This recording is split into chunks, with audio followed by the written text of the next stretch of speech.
அந்த பால்வெளி வீடு. இது ஒரு திகில் கதை. சமையலறையின் தரையில் காலடி சத்தம் கேட்டது.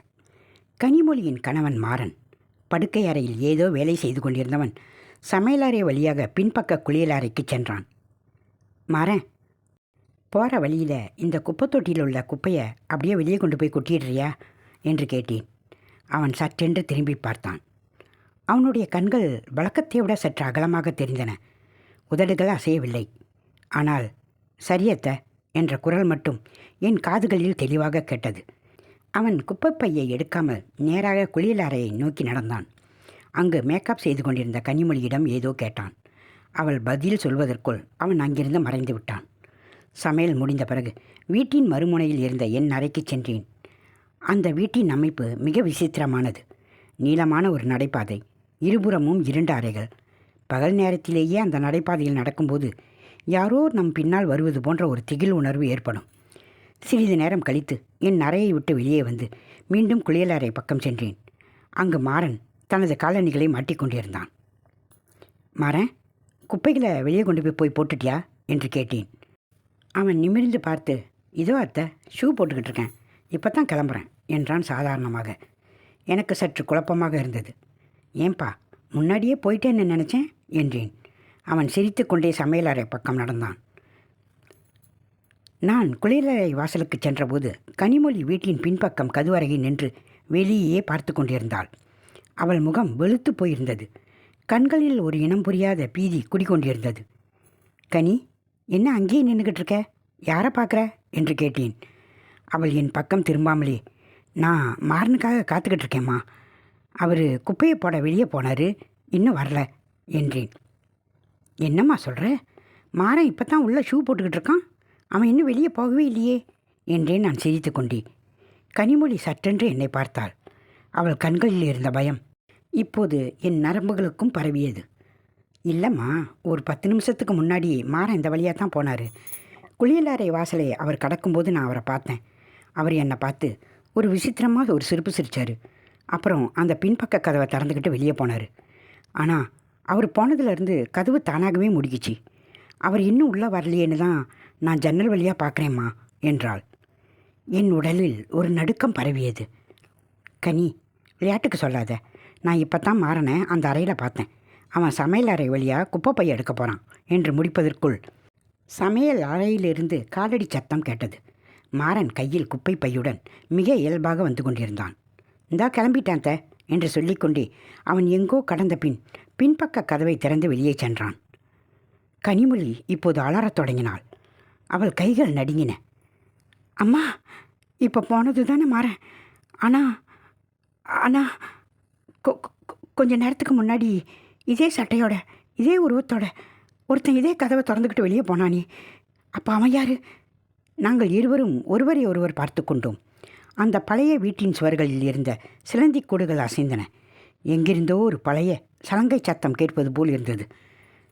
நிஜமாக தான் சொல்கிறியா கனி என்று பயந்து கொண்டே கேட்டேன். சத்தியமாம்மா, அவர் என்னை கடந்து போகும்போது நான் அவர்கிட்ட ஏதோ பேச வந்தேன்.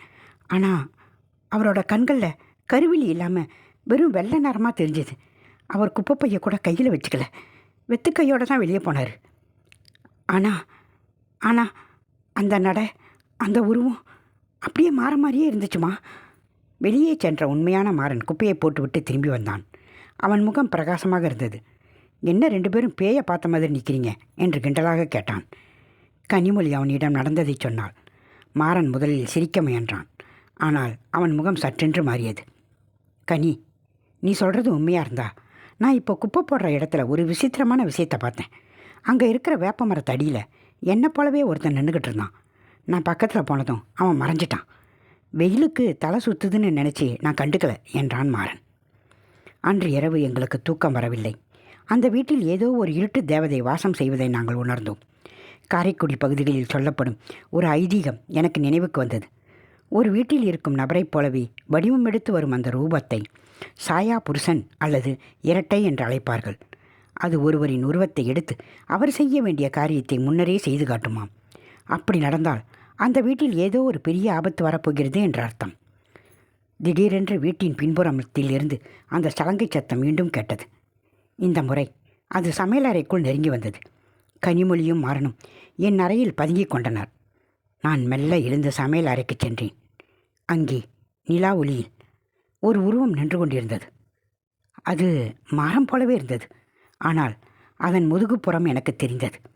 அது கையில் ஒரு பழைய மான்பாண்டத்தை வைத்திருந்தது. அந்த பாண்டத்திலிருந்து காய்ந்த மல்லிகை பூக்களின் வாடையும் அழுகிய மனமும் வீசியது. யாரது? யாரு என்று என் குரல் நடுங்க கேட்டேன். அந்த உருவம் மெல்ல திரும்பியது. என் இதயம் நின்றுவிடும் போல் இருந்தது. அது மாறன்தான். ஆனால் அவன் முகத்தில் தோல் கிழிந்து தசைகள் தொங்கிக் கொண்டிருந்தன. அவன் கண்கள் குழி விழுந்து அங்கிருந்து ரத்தம் வழிந்தது. அவன் தன் கையில் இருந்த அந்த பானையை என்னிடம் காட்டினான். அதற்குள் ஒரு சிறிய பாவை பொம்மை இருந்தது. அந்த பொம்மையின் நெஞ்சில் ஒரு பெரிய ஆணி அடிக்கப்பட்டிருந்தது. என்னை ஏன் எழுப்புனீங்க என்று ஒரு பாதாளத்தில் இருந்து குரல் கேட்பது அந்த உருவத்திலிருந்து. மறுநாள் காலையிலேயே நாங்கள் அந்த வீட்டை விட்டு வெளியேறினோம். அந்த பாவை பொம்மை யாருடையது? அந்த வீட்டில் தங்கியிருந்த முந்தைய குடித்தனக்காரர்கள் ஏதேனும் செய்வினை செய்திருந்தார்களா? அல்லது அந்த நிலத்தில் புதைக்கப்பட்ட ஏதேனும் ரகசியமா?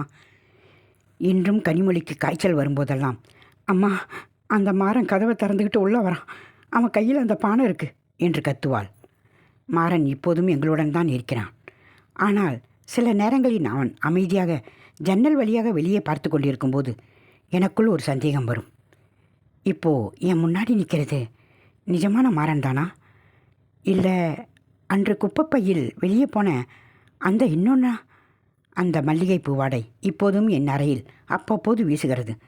அந்த வீட்டை விட்டு நாங்கள் வெளியேறி 3 ஆண்டுகள் ஓடிவிட்டன. இப்போது நாங்கள் இருப்பது மதுரையில் பரபரப்பான ஒரு பகுதியில் இருக்கும் நவீன அடுக்குமாடி குடியிருப்பு. பழைய செட்டிநாட்டின் வீட்டின் அந்த ஈரப்பதமும் இருட்டும் இங்கே இல்லை. ஆனால் அந்த நிழல் மனிதன் எங்களை அவ்வளவு எளிதில் விட்டுவிடவில்லை என்பதை உணர்ந்த அந்த இரவு இன்றும் என் நரம்புகளை உறையச் செய்கிறது. மதுரைக்கு வந்த சில மாதங்களிலேயே மாறனிடம் ஒரு விசித்திரமான அமைதி குடிகொண்டது. எப்போதும் கலகலப்பாக பேசும் அந்த இளைஞன் இப்போது மணி நேர கணக்கில் பால்கனியில் அமர்ந்து சூனியத்தை வெறித்து பார்த்து கொண்டிருப்பான்.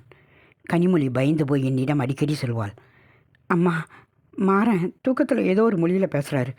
அது தமிழ் மாதிரி இல்லை, ஏதோ மந்திரம் சொல்கிற மாதிரி இருக்குது. ஒரு நாள் இரவு தாகம் எடுத்து நான் சமையல் அறைக்கு சென்றேன். அப்போது மாறனின் அறைக்கதவு லேசாக திறந்திருந்தது. உள்ளே ஒரு மங்கலான வெளிச்சம். நான் மெல்ல எட்டி பார்த்தேன். மாறன் தரையில் அமர்ந்திருந்தான். அவனுக்கு முன்னால் ஒரு பழைய பித்தளை தட்டில் சில காய்ந்த மல்லிகை பூக்களும் கரியும் சிதறி கடந்தன. அவன் கையில் ஒரு சிறிய கத்தி இருந்தது. அவன் தன் இடது கைவிரலை சிறு கீறல் போட்டு அந்த இரத்தத்தை ஒரு பாவை பொம்மையின் மேல் சொட்ட விட்டு கொண்டிருந்தான். என் தொண்டை வறண்டது. மாற என்று கத்தினேன். அவன் மெல்ல திரும்பினான். காரைக்குடி வீட்டில் நான் பார்த்த அதே கண்கள், கருவிழி இல்லாத வெறும் வெள்ளை நிறம் கண்கள். ஆனால் ஒரு நொடியில் அவை இயல்பு நிலைக்கு திரும்பின. என்னத்த, தூக்கம் வரலையா என்று மிக சாதாரணமாக கேட்டான். அவன் கையில் இருந்த கத்தியோ அந்த பொம்மையோ இப்போது அங்கில்லை. வெறும் தரைதான் இருந்தது. என் கண்களை நானே என்னால் நம்ப முடியாமல் திகைத்து நின்றேன். இது மனத்தக்காளி என்று நானே சமாதானம் செய்து கொள்ள முயன்றேன். இந்த விசித்திரமான சம்பவங்களுக்கு விடை தேடி எங்கள் குடும்ப ஜோதிடரான ராமநாதபுரம் ஐயாவை பார்க்கச் சென்றேன். அவர் என் முகத்தை பார்த்ததுமே, உன் குடும்பத்துக்கு பின்னாடி ஒரு பெரிய இருட்டு தேவதை நிழல் மாதிரி வந்துக்கிட்டு இருக்குமா என்றார். அவர் சொன்ன கதையை கேட்டு என் ரத்தம் உறைந்தது. மாறனின் தாத்தா வழி முன்னோர்கள் ஒரு காலத்தில் காட்டில் இருந்த ஒரு காவல் தெய்வத்தை வசியம் செய்து தங்கள் வீட்டின் செல்வத்திற்காக பயன்படுத்தினார்களாம். அந்த தெய்வம் ஒரு பாவைக்குள் அடைக்கப்பட்டிருந்தது. தலைமுறை மாறும்போது அந்த பாவைக்கு சரியான பலி கொடுக்காததால் அந்த தெய்வம் இப்போது மாறனின் உருவத்தை எடுத்து உலாவுகிறது. நீங்கள் காரைக்குடி வீட்டில் பார்த்தது மாறன் இல்லம்மா, அது அந்த பாவைக்குள்ளே இருந்த சாயா. அது இப்போது மாறனோட உடம்புக்குள்ளே நுழைய பார்க்குது. அது முழுசாக உள்ளே போயிட்டா நிஜமான மாறன் அந்த பாவைக்குள்ளே சரப்படுவான் என்று எச்சரித்தார் ஐயா. அன்று அமாவாசை. வெளியே காற்று பேய்த்தனமாக வீசிக்கொண்டிருந்தது. கனிமொழி அழுது கொண்டே என் அறைக்கு ஓடி வந்தாள். அம்மா, மாறன் படுக்கையில் இல்லை, ஆனால் பாத்ரூமில் இருந்து யாரோ சிரிக்கிற சத்தம் கேட்குது. நாங்கள் இருவரும் நடுக்கத்துடன் குளியலறை பக்கம் சென்றோம். கதவு உட்புறமாக தாளிடப்பட்டிருந்தது. உள்ளே இருந்து ஒரு பயங்கரமான சலங்கை சத்தம். ஜல் ஜல் ஜல் மாற, கதவு தர என்று நான் கதவை தட்டினேன். திடீரென்று கதவு தானாக திறந்தது. உள்ளே கண்ணாடியில் மாறனின் உருவம் தெரிந்தது. ஆனால் வெளியே நின்று கொண்டிருந்தது மாறன் அல்ல. ஆம், கண்ணாடியின் உள்ளே இருக்கும் மாறன் எங்களை பார்த்து பரிதாபமாக அழுகிறான். ஆனால் வெளியே எங்கள் முன்னால் நிற்பவன் அதே மாறன் உருவம். ஆனால் அவன் முகத்தில் ஒரு விகாரமான புன்னகை. அவன் கையில் அந்த பழைய மண்பாண்டம் இருந்தது. இப்போ நான் முழுசாகி விட்டேன் என்று அவன் குரல் கரகரப்பாக ஒலித்தது. கனிமொழி மயங்கி விழுந்தாள். நான் பயத்தில் குலதெய்வமே என்று கத்தினேன். அந்த உருவம் என்னை நோக்கி நெருங்கியது. அதன் உடலில் இருந்த அந்த அழுகிய பிணத்தின் வாடை வீசியது. சற்றென்று எனக்கு ஐயா சொன்னது நினைவுக்கு வந்தது. அந்த பாவையை அழித்தாலே ஒழிய இந்த சாயாவை விரட்ட முடியாது. நான் மாறனின் அறைக்கு ஓடினேன். அந்த பழைய பீரோவின் அடியில் மறைத்து வைக்கப்பட்டிருந்த அந்த பாவை பொம்மையை கண்டுபிடித்தேன். அதன் நெஞ்சில் இருந்த ஆணி இன்னும் ஆழமாக இறங்கியிருந்தது. பின்னால் இருந்து ஒரு குளிர்ந்த கை என் கழுத்தை பிடித்தது. அதை தொடாத என்று அந்த அரூப மாறன் கத்தினான். என் மூச்சு நின்றது போலிருந்தது. நான் என் முழு பலத்தையும் திரட்டி அந்த பொம்மையை அங்கிருந்த விளக்கு நெருப்பில் போட்டேன். ஒரு பயங்கரமான ஓலக்குரல் அந்த வீடு முழுவதும் எதிரொலித்தது. கண்ணாடிகள் அனைத்தும் சுக்குநூறாக உடைந்தன. என் கழுத்தை பிடித்திருந்த கை தளர்ந்தது. அந்த உருவம் மெல்ல மெல்ல அப்படியே புகையாக மாறி காற்றில் கரைந்தது. சற்று நேரத்தில் குளியலறையிலிருந்த நிஜமான மாறன் மயக்க நிலையில் வெளியே வந்தான். அவனுக்கு எதுவுமே நினைவில் இல்லை. எல்லாம் முடிந்துவிட்டது என்று நினைத்தோம். ஆனால் இன்று காலை மாறன் குளித்துவிட்டு வந்தபோது அவன் முதுகில் ஒரு விசித்திரமான தழும்பு இருப்பதை பார்த்தேன். அது ஒரு சிறிய ஆணி அடிபட்ட அடையாளத்தை காட்டித்தது. மேலும் இன்று மதியம் நான் சமையல் அறைக்கு சென்றபோது குப்பையை வெளியே கொண்டு போகச் சொல்லி மாறனிடம் கேட்டேன். அவன் சரியத்த என்று சொல்லிவிட்டு வெளியே சென்றான். 5 நிமிடங்கள் கழித்து அதே மாறன் மீண்டும் சமையல் அறைக்கு வந்து, அத்தை, குப்பையை எடுக்கிறதுக்கு முன்னாடி ஷூ போட்டுட்டு வந்துடுறேன் என்றான். என் கையில் இருந்த கரண்டி தானாகவே கீழே விழுந்தது. முன்பு வெளியே போனது யார்? இப்போ உள்ளே இருப்பது யார்? அந்த அறையில் மீண்டும் மல்லிகைப்பூக்களின் வாடை வீசத் தொடங்கியது. இன்னும் அந்த இருட்டு எங்களை விட்டு போகவில்லையா? ஒரு நிழலாக எங்களோடு தான் இருக்கிறதா? அடுத்த பலிக்காக காத்து கொண்டிருக்கிறதா?